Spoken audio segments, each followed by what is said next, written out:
What is up, Rad Potential YouTube? Welcome to today's video. I'm fixing to fire this thing up, or at least get the tune dialed in enough to where it starts consistently.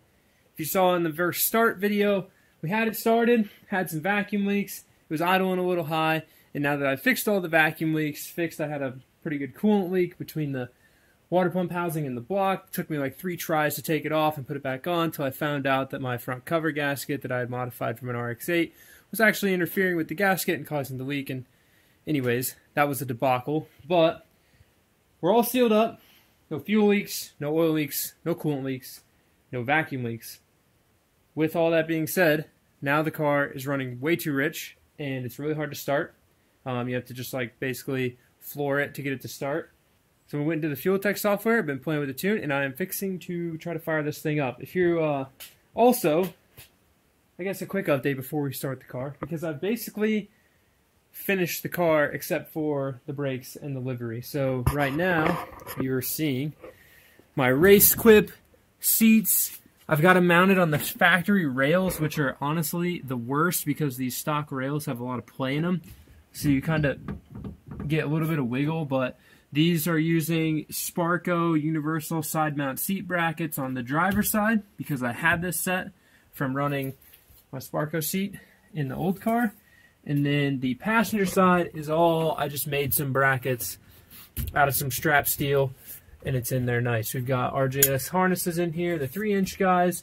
They neck down to 2 inches up here for your shoulders so that when you run a Hans or a next-gen neck restraint device, which I have to use on the track, these should fit in the slots on your Hans or your next-gen. This is a streetable track car. This is not a trackable street car, okay? It's a very big difference, even though they sound the same as far as the verbiage in that statement. Not super stoked with how the seats fit in here, albeit just the angle. I'm 6'4", so I sit really high in this car anyways.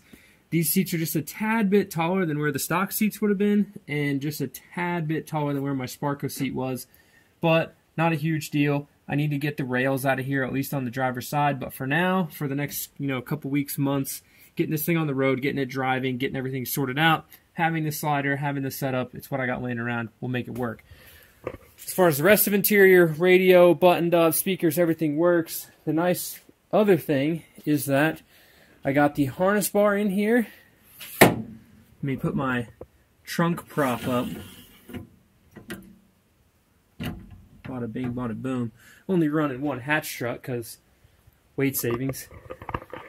Harness bar and the roll bar is in here. Now I don't know exactly what model roll bar this is. I had an auto power bolt-in bar in my other car. This resembles an auto power bolt-in bar, but it's not exactly the same as what my old one was. This one doesn't have a diagonal, which I'd like to add, and I had to add the harness bar back here. So it's very important when you do add a harness bar or have harnesses that you keep in mind the angle of the harnesses to the back of your seat. When you're running the race cars, I believe it was -15 to +5 degrees of angular deflection from where your holes are in your seat. So -15 down, 5 degrees up. Anything that is way more weirder than that, okay, 1, your harnesses have to be super long, and 2, when you wreck, when your body tries to move, okay, or the seat collapses, depending on where that harness location is whether or not your back gets crushed. So just keep that in mind when you are messing with harnesses. I always hate to see it whenever you see 4 or 5-point harnesses bolted into a car, and they're just bolted to the floor back here, and the harnesses are 80 feet long, and they run up through the, it's just, I'd rather have a stock seat belt than that, in my opinion, but to each their own. Same thing, the submarine belt is bolted through the floor right next to the frame rail. I've got it. It's basically centered, but just a tad bit off towards the center of the car. Not a huge deal. However, it is bolted through with some big, meaty fender washers. You want to make sure that that does not pull out of the floor as well. So I prefer a 5-point harness over a 4-point harness, especially in a race car. That's what we had to run for the rally cars. That's what we're going to run for this. Otherwise, enough of my rambling. I think we're ready to go. I've got everything about dialed. So I'll run through a few of the settings that I had to change, or just that I did change in this ECU really quick. Hopefully I can show those to you, and then we will try to start this. And This is one of those things, guys, where I am by no means a tuner.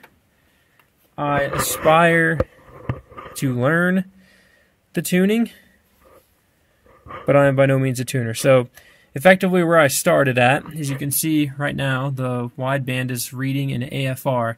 This comes preset up to read lambda, which is something that when you're running like alcohol or methanol, that's the range you want to be in, but we're running pump gas. So I went in here to the Fuel Tech Manager. When you got your key on, you can read the CAN network here. You can go over here, and this would be all of your devices that you have running through the CAN network. So I just simply selected my O2, changed it to gasoline, hit save.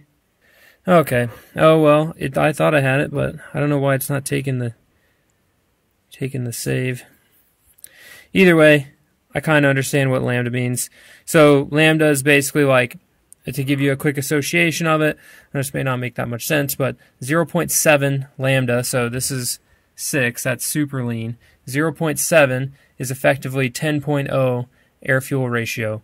0.85 is effectively 12.5 air-fuel ratio, and 1.0 lambda is 14.7, which is the stoichiometric ratio for fuel. So that's what this is right here. It's going to just start reading that. What I did as well, coming through here, and I want to again thank my buddy Jacob for kind of giving me a tuning lesson, is I went through here and set up and kind of pulled back some of the corrections. So one of the things that can really trip up tuners is when you're in here and say you have this engine temperature. Let's go up to where it is for fuel. So say you have this engine temperature compensation table, right? And you can see the blue line is where we're at right now, so it's about 60 degrees. Thank you, Tennessee. It's cold. And what's happening is this table puts your commanding 40% extra fuel over what your base map is in the cold. Okay, so that's what this is going to start doing. The other, or at least like once the car starts running, it'll start compensating for that. Same thing when you come over here to engine start. This is like how much fuel it's going to give while it's cranking. So we're going to be playing with this one, and we're going to be playing with some of those other, the base map up here, which is this. As you can see, we're at 0 map pressure and 0 RPM, so there's our crosshair, and we're going to start cranking this thing up to see what it does. So let's just see. It's got gas in it. My TPS is zeroed, so we're good to go. Ideally, this fires right up, but the last time I tried it, it didn't just start.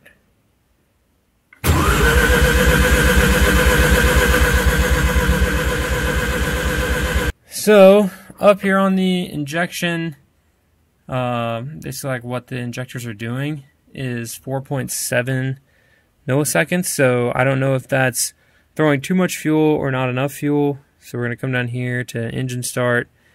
You can see we're in here. I can smell fuel, so I'm going to go ahead and just dial these numbers down, and we'll try it now. So it should show less injector pulse up there. Still no Ds. It's not really even trying to light. So maybe we throw more at it. I know that it was running a bit lean. So we were at 4.7. Let's just jump this up to like 7. Still nothing. Oil pressure's reading good. Fuel pressure's reading great.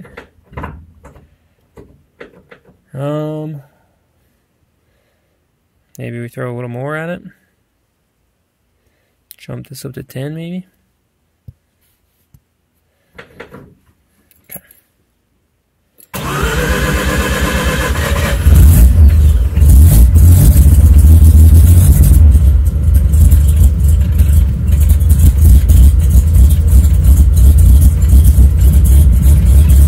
Alright, so we're down in here. How about all that?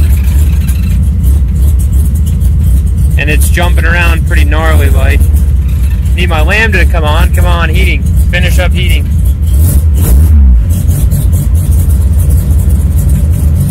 So I can start getting an AFR reading. What, in my oil pressure? Okay, so see you're at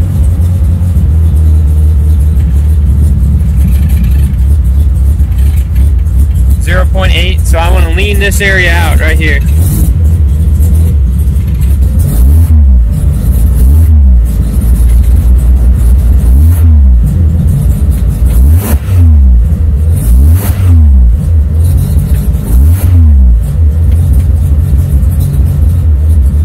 Alright guys, wild transition here from my camera dying in the passenger seat of the car while I was trying to get this thing started up to literally being 12 hours later of my time. So, spent the whole day.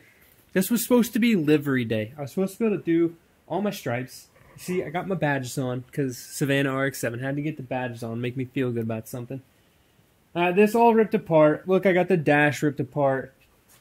I was running into an issue. Here's my issue. Got the car started. Jacob came out, messing with stuff, piddling, getting tuning stuff right. We're getting it idling, etc. Car dies. Fire it back up. It's missing. Doing something weird. Get the timing light out. I don't have spark on my leading coil. Then I go to my next trailing coil, got spark. Next leading coil, no spark. Trailing coil, got spark. And I'm like, what the heck? Then the main power fuse for the whole car blew. And I was like, oh no. So, from my wiring harness here, if you're not following along, I've moved the factory fusible link fuse block that usually lives right here. I stretched and pulled those wires, and I have my fuse block, an FC style where it uses the bigger, like plastic block style fuses. I've got that up under the dash, right? So, you know, there's a fuse there that runs the coils and the injectors, and there's also a fuse there that powers the whole car. Okay, so repowers from where either way, you don't care. That fuse blew. That fuse has no reason to do with anything. That is the Fuel Tech ECU harness. I've wired the Fuel Tech such that the only things that interact to the chassis are the main power feeds from the relays I've got under the dash. And I'm like, what the heck is going on? Did something short? Did it burn up a wire? And as you can imagine, it's pretty easy to just burn the whole day chasing your tail around. And you want to know what the issue was? We get all the way through here. Fouled spark plug. Leading one. Went through, put fresh plugs in the whole thing. Mint. I don't know if it's from cranking it. They were used plugs, but they weren't like completely wrecked used plugs, and it just is what it is. So, fresh set of plugs in it, thing fired up, does its deal. So here's what I'm working on now. I went ahead and I got all my intercooler piping clamps on it. I still have a small oil leak from my top oil cooler line down here that I need to address, but it's just a tiny one. So, got to deal with that. Intake tube, air filter, all that stuff is on. Like I said, I got my badges on. I also got to put the interior back together, which is boring and super easy. But here's the other thing. This is a must-have for the Deals Gap trip. Y'all might have noticed on the Instagram story, I showed you a picture of my Racing Beach strut brace. This is one of the parts that I own for an RX-7 that is honestly cooler than, maybe not cooler than RX-7s in general, but it's cooler than just about any other cool part you can get for an RX-7. I even got the pedestals over here, and y'all are like, holy cow, how on a faux, small budget YouTube timeline did he get all these cool parts? Well, here's the deal, guys. I've owned RX-7s for 7 years. I bought a whole RX-7 that had that strut brace on it just to take the strut brace off, and then sold the car just because I needed that. I was like, that's a must-have. That's like it's like the king trinket of RX-7 pieces. So I'm fixing to sand this down. You know, we've got all sorts of, I still got to bleed the brakes on this deal, set it on the ground, like go for a test drive. But hey, you know, it's 1 in the morning, and I'm sanding this thing down because that needs to be silver so that it matches the roll bar, matches my sick rims, and that way when I show up to Deals Gap and I pop my hood on my untuned car that's not running that great, but is running and driving with no cool livery on it either, because that's the sad day. But at least I got my Racing Beach strut brace on there, and I got my RX-7 Savannah badges. What's really funny is I've never met this guy in person, but there was a guy out on the West Coast that had an actual Savannah RX-7, and he had gotten new badges for his, and he needed lug nuts to put waffle wheels on his first gen. Here's a little story time aside to make this video fun. Anyways, so if you've never messed with waffles on a first gen, this is a normal short lug nut. Okay, if you have waffle wheels, your lug bolts, I guess lug bolt, is about that much longer. It's about 1 inch long. Oh, here you go. Looks just like this. Long deal. So, got on the West Coast. wanted to keep his super sick like SSR wheels and was selling his car. Wanted to put the waffles back on it. Anyways, I had lug nuts for sale, and he was like, "How much do I owe you?" And I was like, "What do you got for trade?" He's like, "Well, I got these Savannah badges." So he traded me these Savannah badges, and I was always going to put them on my silver car because I just, Savannah RX7, it's cool. If you can get the badges, put them on there.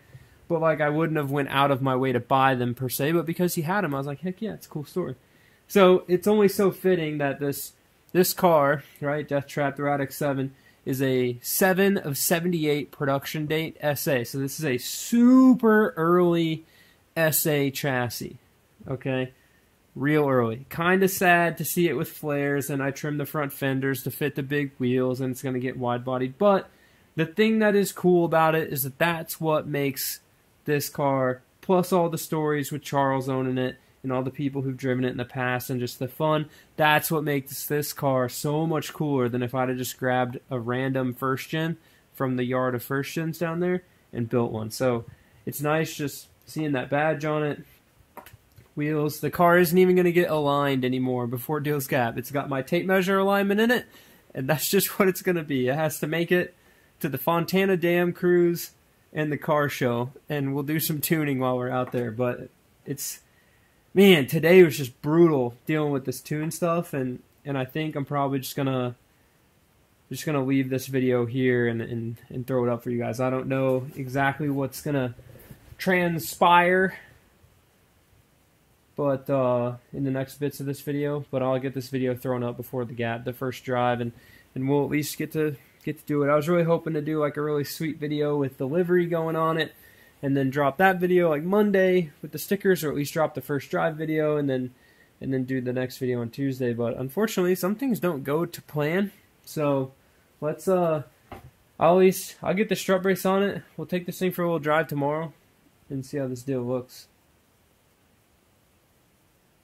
But for now, that's going to be the end of this video. So Deals Gap prep is in full swing, and hopefully it'll for sure drive itself on a trailer. Albeit I've always given the people crap that bring their car to SEMA with a Bluetooth drive shaft. This one, ideally though, like if I spend Wednesday and Thursday night out there, or Wednesday and Thursday day, I'm on vacation, right? So might as well work. Tuning this thing, I could easily probably have it running pretty good. So if you see this video and you're coming to Deals Gap and you have a set of 7s and 9s spark plugs, bring a set along. I might need them. With that, I'll see you guys in the next one. Thank you guys so much for watching. Hope you guys enjoyed the video.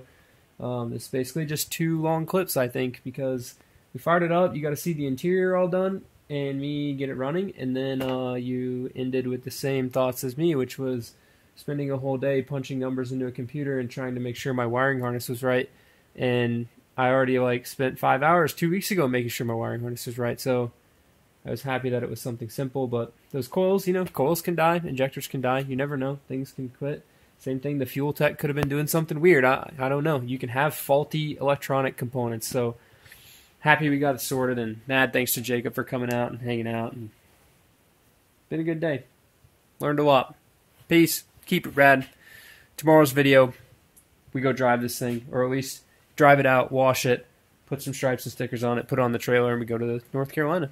So, and this is going to be silver. Just imagine this getting sanded and painted silver, and you're just going to see it on the car tomorrow. Peace, guys. Keep it rad.